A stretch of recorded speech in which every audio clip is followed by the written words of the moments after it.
Anasema hawa wauza chipsi wengi hawachinji, wanagodoa. Muda mwingine yule wa kwanza anasema bismillahi all. Yupo mjomba wangu anaambia kapokea hiyo, kaona sijui kweli sio kata. Bismillahi all ya Kiingereza. Yaani inachinja yule mmoja bismillah kwa yule mmoja alobakia wote tena ile bismillah ile. Tunalishana vibudu. Na bahati nzuri Maputo nishashuhudia wananyonga hapa. Sio kuambiwa, nimeshuhudia wananyonga. Kakanyaga kuku 10, anakata tu kwacha. Wale ni wanyongaji, na kuku kama wale kula haramu. Nantolea macho. Tuleni tu kwa uchu tuliokuwa nao, lakini wao wanyongaji, na hawataki kuuliza taratibu za kuchinja kuwapa watu uhuru wa kula. Bali inafika wengine wanakamata shingo 3 au 4 kwa pamoja. Kisu hiki hivi nyinyi haya mnajui?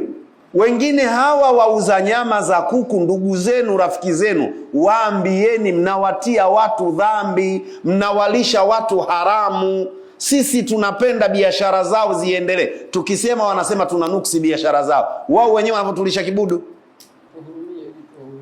Watuhurumie ili nasi tuwahurumie. Mimi kama mtu sijampa maelekezo, bana tuna kuku wetu hawa njoo tuchinjie, anataka mimi sili. Mimi binafsi sili. Wananyonga, nakwambieni kabisa, msije kusema shehe hajasema.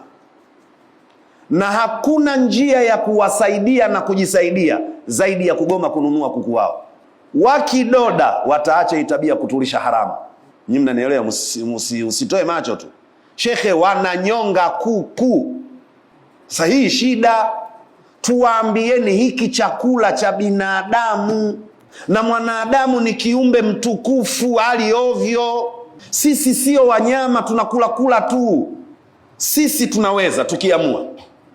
Serikali ya mtaa ikashirikiana na shekhe wa kata na maimamu kutembea katika kata yetu kuwaambia hatuhitaji katika eneo letu kuuza ovyo, kuchinja ovyo.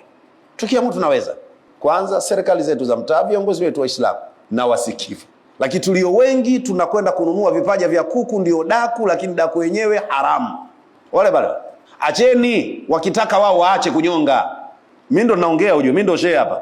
Na hii natema nje, wenyewe wanasikia. Acheni, wakitaka waache kunyonga, wafuate utaratibu wa wanatulisha haramu. Wewe kama unauchu ashe achaneni naye, sawa.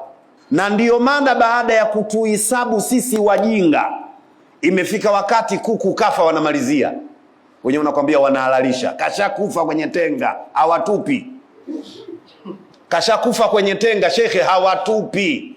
Kwani wale wenyewe wanachagua namna kula? Wale wananunua tu, twende hii imo. Ndivyo tunavolishwa. Ima wamenunua mzima, au wakiwaona kule watatu, sasa washakufa, nipunguzie bei.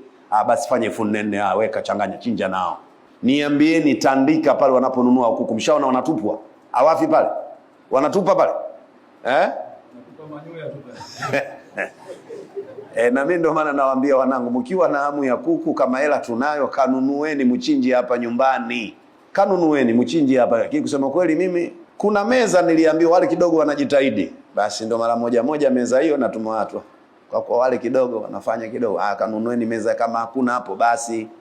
Shekha wengine wanagodoa tu shekirobo. Na kwa sababu wewe ni kiongozi mkubwa katika kata yetu pande zote, kwenye kata huku, lakini kwa wewe katika walimu wa madrasa, walimu zetu, wewe kiongozi, hebu jaribuni kukaa hili tulitafutie namna.